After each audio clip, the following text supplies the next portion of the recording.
What do you know? Another sit down video in the same damn couch in the same damn spot. What's up, guys? Dominic Maisto here, aka Maisto Media. Guys, this is the video that I've been really trying to avoid. The other one was actually pretty easy because that's something I've been wanting to get off my chest for a while. This one is gonna hurt because I literally have to resurface every fucking bullshit that I've gone through this year. But I know that I have to do this. I have to make this video because it really is inspirational.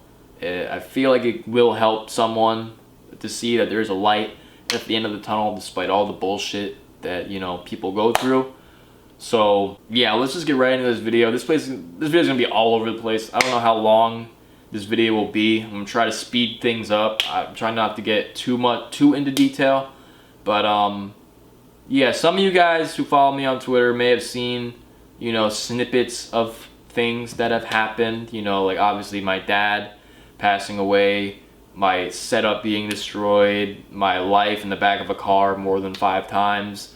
But you guys have only seen pictures and little stories and snippets of it. I'm here to tell you literally the entire thing about what happened to me this year. This is psychological abuse. This is a lot of domestic violence. Let's get right into it. So to start from the beginning, kind of give some little background, I was raised by my grandparents, who I refer to as my mom and my dad because they raised me since I was 1 year old. My dad passed when I was almost 2. My mom, she's still alive, but she has some addictions to heroin and stuff like that, and she kind of just gave up custody to us, to her parents, our grandparents, which is probably the best decision that she could have made. But I haven't spoken to my mother in a decade. I haven't seen her. And I really just like to think of my grandparents as my parents. My grandmother, mom, passed away 2 years ago. I had to say goodbye to her at the hospital. That's the first time I've, seen someone die and had to say goodbye to someone. I didn't even know what to say. It scarred me. It did. But for something to happen so soon like this, especially the way things have happened, which you guys will hear in this video, it's changed me as a person. But anyway, my grandfather, beginning of this year, 2020, January, he had to go in for a surgery, a triple aortic bypass or something. I don't know the name of the surgery. He's had countless surgeries. He's had his gallbladder removed. He's had a triple heart bypass, something. He's had like 8 hardcore critical surgeries that he's made it out of. I mean, he's a champ, dude. Yeah, he had to go in for this surgery, and before this surgery happened, I have to keep the identity of this person anonymous. All I'm gonna say is that she's a relative, like a family member. So I'm not gonna tell you her name. I'll only refer to her as the relative to just keep the identity anonymous. But before he went in for the surgery, one of my relatives moved in with me into the same house. She wasn't in her own room. We shared the same room. So you can kind of get an idea of where the clash can happen here.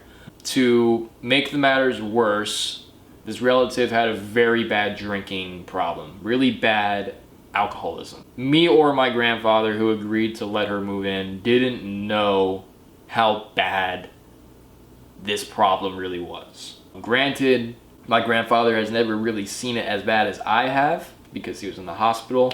Beforehand, we didn't really know how bad it was. But anyway, my grandfather went for the surgery. Surgery was a success, I think. For the most part, it was a success. However, the recovery process was not a success. It was a decline from there. He literally wanted to give up as the months went on. He was in a rehab for 2 months. Even after the surgery, he was in the hospital for a month or 2.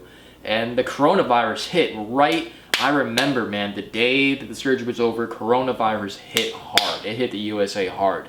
And damn, that was hard enough.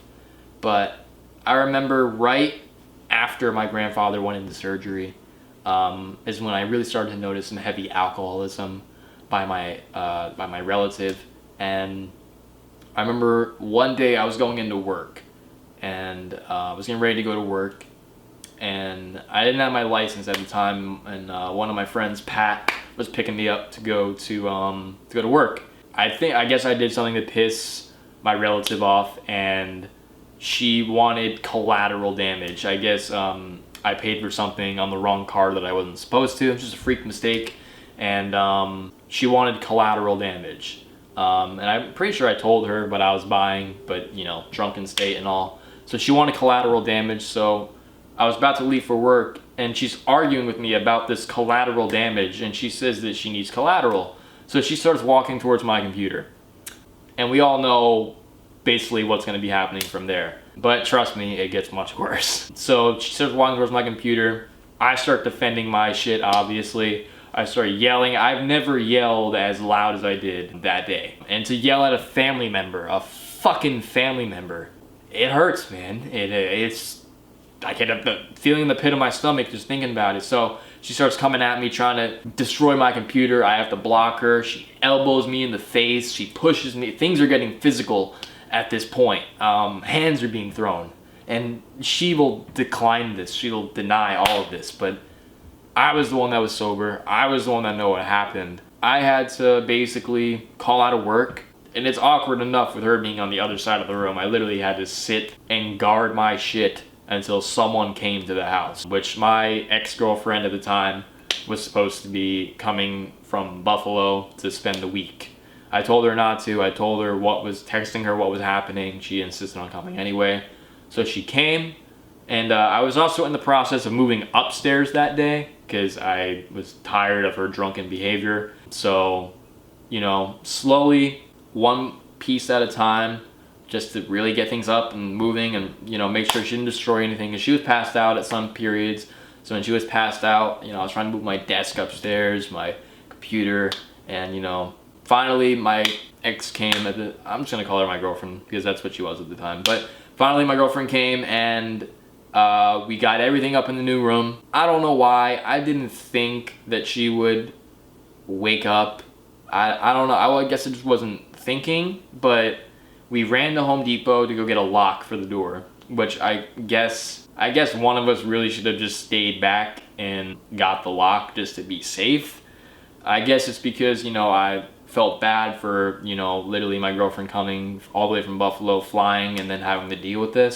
I felt bad, so I wanted to go with her. Biggest mistake, because I remember coming up my driveway back from Home Depot, and I shit you not, my $4,000 computer is fucking sitting on the driveway along with my two $600 cameras, all of my lenses that I own, that collectively, everything that was destroyed came to around 10 grand. So my computer, my cameras, my mic, my games, my monitors, my flat screen, everything is just sitting on the fucking driveway smashed to shit.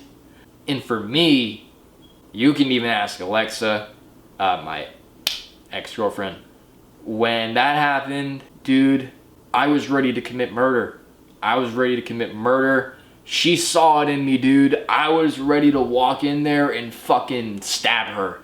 Luckily, I had enough composure to not do that. I had enough composure to just take a video of it, take a video of the damage, and turn it into the police, which I didn't wind up doing.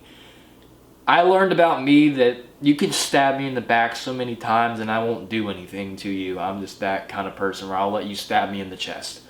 That's one of the fucking worst things about being a Maisto. I know my sister can relate to this, but damn. So that happened, and yeah, I couldn't even tell my grandfather what has happened because he was already out of it. He was already feeling depressed and demotivated, and we felt like we couldn't tell him. I got my pastor involved, and Pastor Dan, you guys know him from the Gates of Hell series, the Plague Doctor series. We got him involved, and it turned into this huge clusterfuck. It really did. It turned into this huge thing where, you know, my brother now got involved, and what were we gonna do? Because now I'm living with this psychopath who at any point will destroy what's left of what I have. So finally, I assessed some damages, was able to recover some things, had to get an entirely new computer, an entirely new setup. I had to move everything into another room, lock that. Like I was saying before about my life being in a car countless times.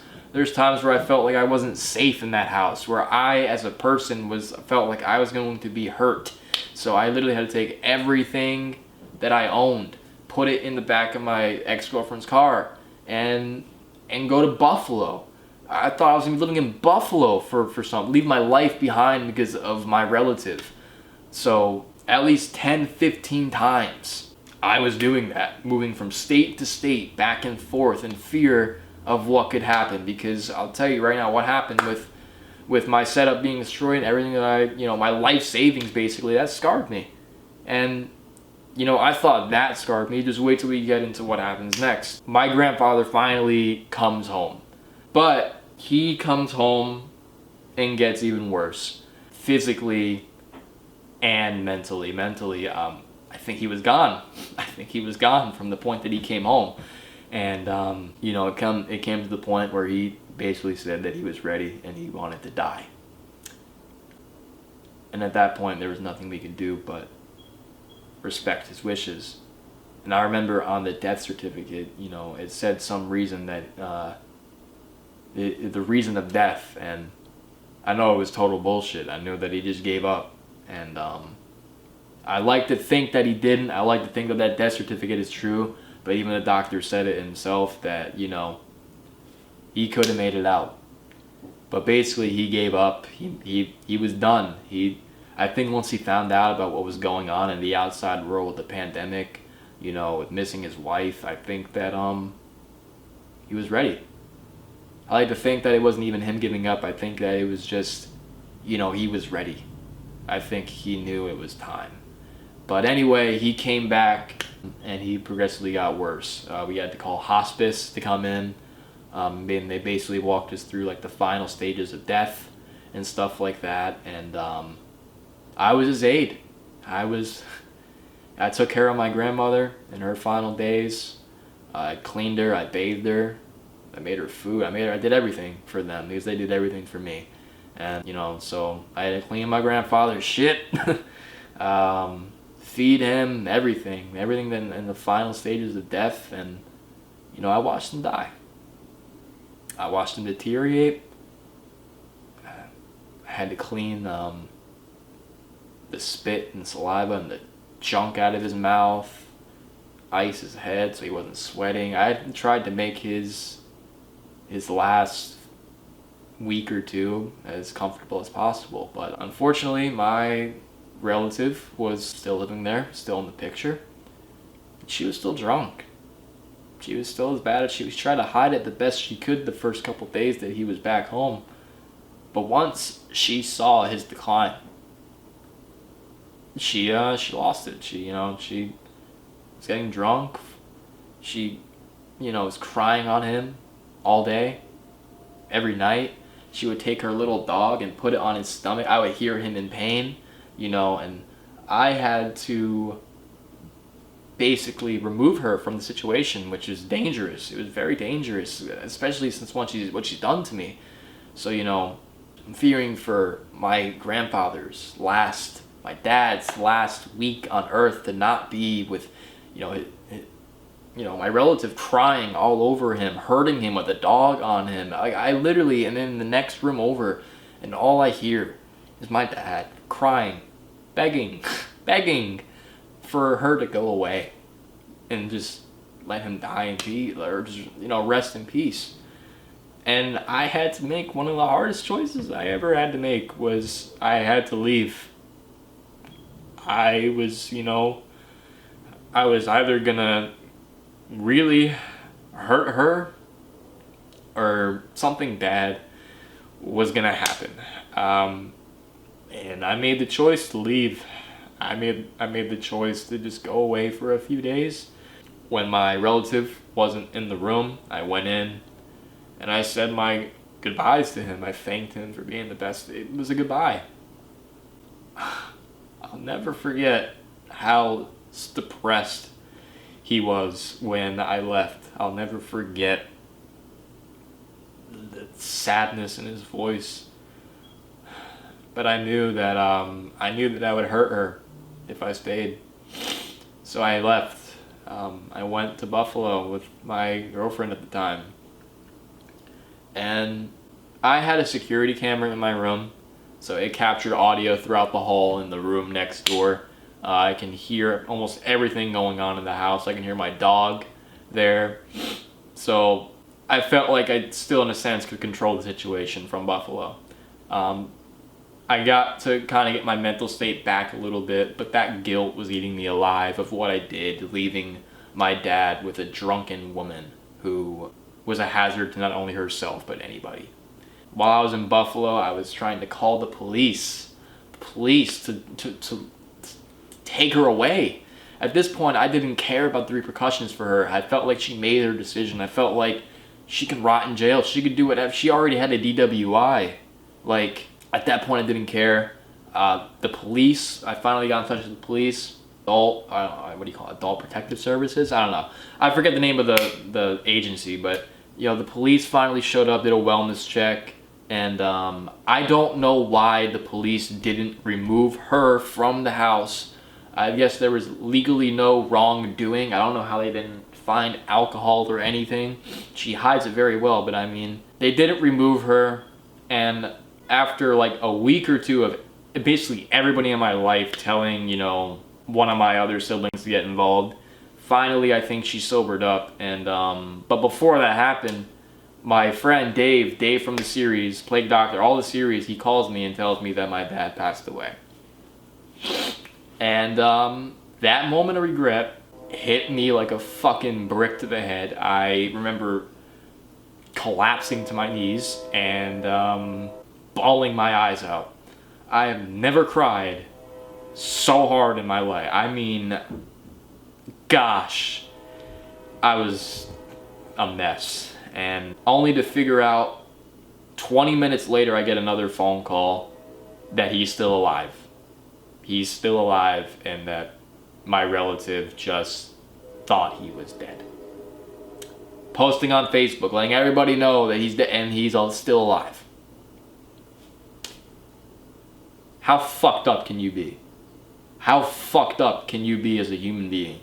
To not only... I don't even know.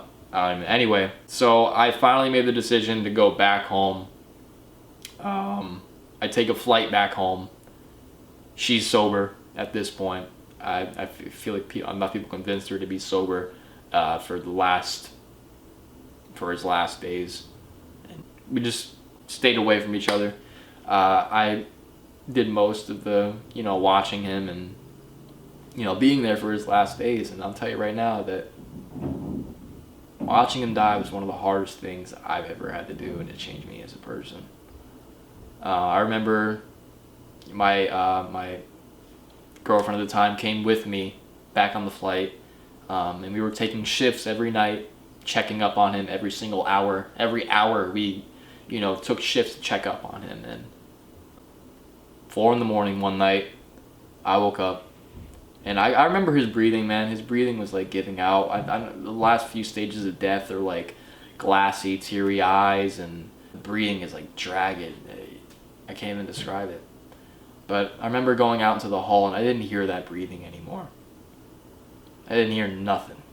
The machine the oxygen that was going on for him, we pulled the oxygen on his last day. I just remember hearing silence. Because you can hear his breath faintly. You can hear...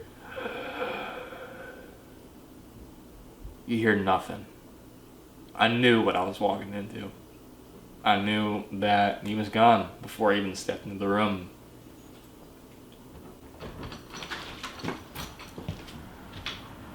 Do you literally know what I was recording just now? No. I was literally going through the events of like past 2020. Your low battery. I know. It's at 22 minutes and 39 seconds. You know what part I was at? What? Literally Ernie's death. Oh, okay. I'll be back. Okay. I remember walking in and seeing that, he was gone. And at the same time, it's like this moment of like relief, that I knew he wasn't in pain and his suffering was gone, and the thing that scarred me the most, like, that I had to do personally, although all that despite and hatred that I had for my relative and what she did to me, I didn't want her to see him the way that he was. Because when he passed, his eyes were still open. They were glassy, they were teary-eyed. Like there were tears in his eyes. And I shut his eyes so she didn't have to see it. And that image of his eyes and the tears, it still scars me. I still see it every night. I work night shifts. That image just hits me in the middle of the night. I can't unsee it. But I remember it being a moment of reconciliation. We came together once he passed, and it's like almost like everything that all the differences that we had was put in the past. It seemed like from that point, everything was okay. So finally, about a week later, my girlfriend at the time, Alexa, moved in to my house from Buffalo.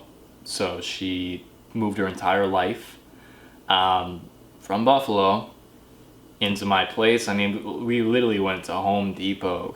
We were buying like shit. We were like couple shit. Like we were moving in together. We were like, not, I don't want to say married, but you know, like it was becoming a reality that we were starting our lives together. I was a fool. I was a fool to believe that everything would stop. You know, I had a conversation with my relative that, you know, my girlfriend was moving in and you cannot be drunk. You cannot be in your alcoholic state. You know, which she agreed to get, you know, the money for rent and stuff. I was a fool to think that reconciliation would change her, because nothing will change an addict. I should know that from my mother. So only about a day or two of my girlfriend at the time living there, she kicks her out. She fucking makes her go back to Buffalo. For those who don't know, that is like a 7-hour drive back, and that with her entire life, more than one trip back. And it wasn't long until the next day or a couple days after that I was next. Literally, one day she woke up and was just like, I want you the fuck out. I didn't even have a normal time frame like my ex did. I had 1 hour to find a U-Haul truck, to get everything out of the house, or it was going to be destroyed. And keep in mind that this is my childhood home that I spent the last 10 years in, the last decade living in. And she's only been there for a year. I felt so out of control. I felt hopeless. I mean, I didn't know what to do. There weren't many people that wanted to get involved because they knew what my relative was capable of. So finally, once we got my ex's stuff out of there, we rented a U-Haul. We were able to get everything safely out of the house. Dave, my friend Dave, best friend, also came over to help me move some stuff. And I remember getting the last few things out of the house, like the bed frame, and the place I moved into, which is here obviously. At first we weren't allowed to have Winnie, so I had to find a place for Winnie. And I didn't think about taking Winnie with me initially, just because obviously I didn't want to impose on bringing a dog that I wasn't supposed to bring. I figured that, you know, she could never get to that drunken state of actually harming one of the dogs, because she loves those dogs with all of her heart. So when I was getting everything out of the house, she's like, "You forgot your dog." And I was like, "Yeah, I'll come back for her, you know, later tonight or something." Because keep in mind, 1 hour to get everything out of the house. I don't know how I fucking did it, but we got everything out, moved into a house in a 1 day notice, not even 1 hour notice. To find a place in an hour, bro, that's fucking close, next to impossible. I'm so like thankful, you know, for my cousin letting me move in with him in that kind of time frame. But yeah, so she's like, "You forgot your dog," and she proceeds to pick up my dog, Winnie. You guys know Winnie. If you don't, sweetest fucking dog ever. She picks her up, and just a little background on Winnie. She's like 12 years old. She's a Chihuahua Hound mix. They don't make it past like 13, 14 years of age. And she already has arthritis in her legs. Like, she wasn't doing so hot. She can't really run or jump very well. She picks my dog up and fucking throws her out the door. At that point, that would be the only time that I ever actually hit a woman. Now, I didn't, like, punch her. I just fucking shoved her into something, and, like, I just remember screaming, "You touch my fucking dog, and I'll, you know what." So I finally picked my dog up, carried her over to the U-Haul truck, and I put her in the U-Haul truck. I had no choice but to bring her into the apartment for a day. Luckily, you know, it was okay. Found a home for my dog, a temporary home for her. Before I could, it took a couple of days. I mean, I was hotel hopping for 3 days. I remember that we didn't let Winnie stay here. We actually went hotel hopping for 4 days, which that fucking sucked. We finally found someone that would take Winnie after 4 days of hotel hop. We couldn't go back here until Winnie had a home. And you know, I was already thinking of the idea of, you know, a life without Winnie. Like, you know, it's like, oh great, my entire setup is gone. I lost my home, I lost my dad, now I'm gonna lose my dog? Like, really? Like, what the fuck did I do to deserve this? So, finally found a temporary home. Josh Lamboy, Josh, you're watching this, bro, I from the bottom of my heart, thank you, bro, for taking Winnie and allowing me to have time to figure shit out. But yeah, finally my friend Josh took Winnie, and I remember coming back home, and you know, I was just applying to get a new job because, I mean, I was in between jobs during this entire situation of COVID and stuff, and I was like, shit, man, I left my car, like, because my grandfather, my dad, left behind his car for me, and I was like, I need to get the car. My aunt has the spare key. I had the key, but she had a spare key. And I was trying to, like, convince my brother to go get the car for me because I didn't have my license yet. He didn't want to really be involved with it, which I don't blame him. But finally, you know, I got him to go over to the house, get the plates, get the car. But then he calls me and tells me that the car doesn't work. The transmission is, like, completely fucked. People can just say I'm, like, skepticizing about this, but the car, I shit you not, was driving perfectly fine when I was practicing in it. Like, there was nothing wrong with the car. Like, I'm pretty sure that I don't have facts on this, but I really, in my heart of hearts, believe that my relative hated me so much that she sabotaged the car. The car is actually not in, like, working condition, that we actually had to bring it to a junkyard and turn it into a fucking cube. So now I'm out of fucking car too. At this point, I haven't even had the time to grieve my father's death. I'm now trying to survive. I'm in fight or flight mode at this point. I don't think I've even had like a minute to settle into the new place yet with my cousin. Because so much at this point is happening. And what I do next, a lot of people are actually going to think that I'm a fucking scumbag for, but I'm telling you, was absolutely necessary for my own well-being. I broke up with my girlfriend. Now, I'm not going to get into any logistics or any details about why I broke up with her. All I'm going to say is that when we first started dating, I had a roof over my head, I had food, I still had Winnie, still had my dad, and my relationship with my relative wasn't what it was. You know, I was employed, I was making money. You fast forward to right then and there when I broke up with her, everything was a complete 180. I had none of that. None of it. I was no longer fit to be her boyfriend. There's a lot of other stuff, you know, that I could say. I'm not going to. There's no reason to. But I have my reasonings for leaving her. And, you know, props to her, though. She's been there through it all. It sucks that I had to make that decision. But she wasn't making life any more easier for me. It was just stupid couple shit that was getting in the way. You know, she'd be getting mad at me for talking to other girls.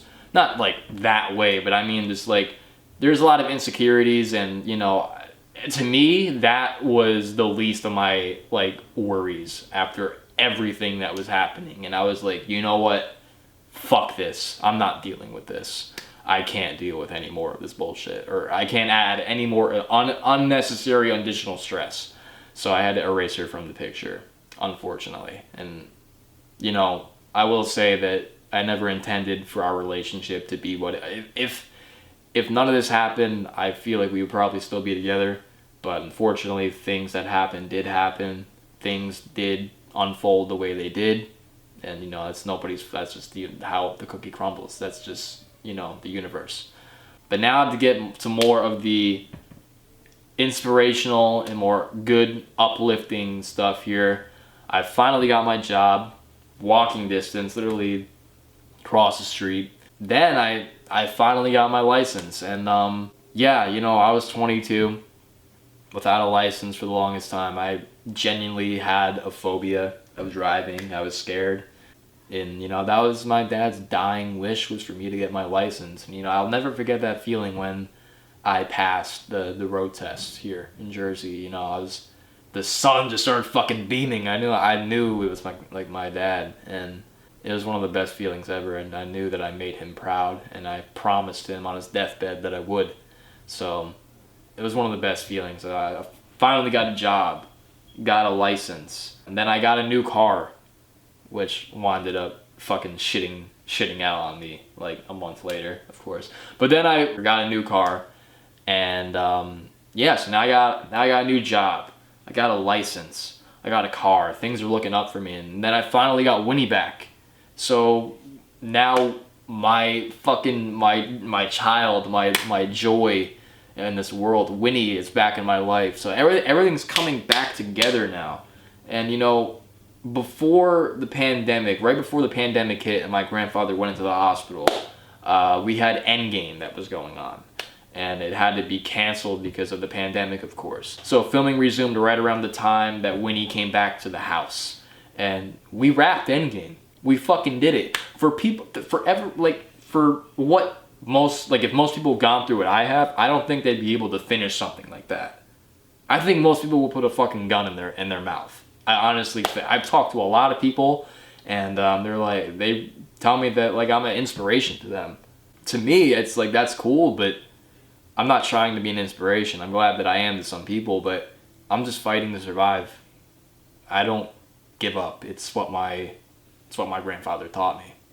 You know, and that's why I like to think that he didn't. But yeah, finally got Winnie back, got a car, got a license, got a job. Yeah, I just remember, I look back now to where I was, and I made it, dude. I went full fucking 180. For the first time in a long time, I was genuinely so fucking proud of myself. I knew that a lot of people couldn't do or come back from what I've been through, and I fucking did it. I literally proved my relative wrong, that I could do all this shit on my own. And you know what? My dog, Winnie, she's back at even better health than she was before all of this. She's running around. She's jumping on furniture. She couldn't do that. The fucking vets are saying it's a miracle that how her health is improved, especially after being thrown. I didn't give up. If I gave up on Winnie, she probably wouldn't be here right now. And that's a fucking testimony in itself for me. This experience, though, it definitely has molded me into a person that I cannot literally describe. I mean, like, literally watching the person that's molded you into the man you are today, watching them, the life leave their eyes, it's molded me into a person that I can't even describe. Numb would be the best way that I can describe it. But man, if you guys can take anything away from this story, the comeback is just never fucking give up, dude. Like, there are so many problems during Endgame that I think any videographer or creator would have been like, man, fuck this. There's just so much shit going on. Like, I can't do this. Yes, you fucking can. You can do it. I'm telling you, you can fucking do it.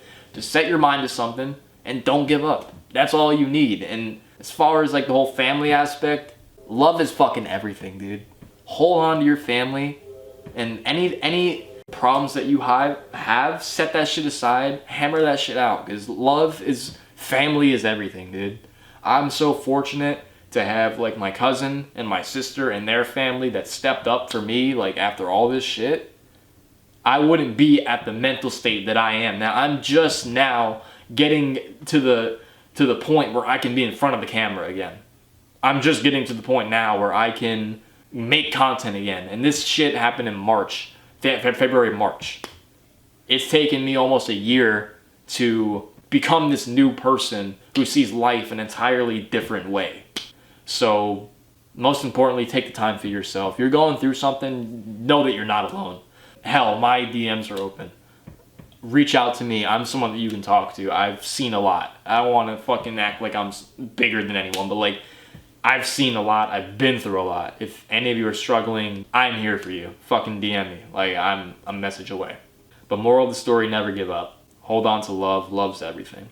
Never fucking give up. Believe you can, and I'm telling you, you're already halfway there.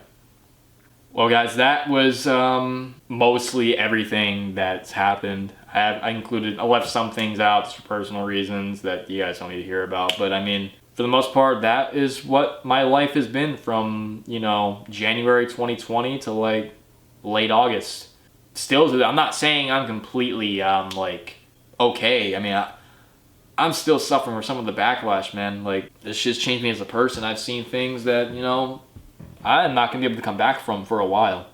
I mean, I'm pushing myself at this point, make the new channel, come clean about things like I did in the last video. Like, it's changed me to be a better person in a way, I don't want to like disappoint my dad. I don't want to disappoint anyone. I want to be the best person, the best version of me that I can be. I'm letting this video drag on now, but thank you guys for listening to my stuff. For everyone that actually stayed to the end and watched everything, thank you guys. Comment down below if you did. I mean, your support means everything to me. I can't wait to just start making new content again. New content should be coming out in like 30 days, like a month, because we got to start re-uploading all the content. From the point that you're seeing this video go live, starting tomorrow, there's going to be a new upload every single day. And once we're caught up to date with the Endgame feature film, you can start seeing new content like the cast Q&A, Endgame behind the scenes, Reborn behind the scenes, new vlog, more new vlogs. So I mean, we made it. We're gonna fucking do this. We're gonna come back. Just like I did from all this bullshit, we're gonna come back and make this channel stronger than ever. This community is gonna fucking persevere, dude. So, yeah. Love you guys. Twitter, Instagram, links, everything is below. As always, thank you for the support. Don't forget, keep 100. Peace.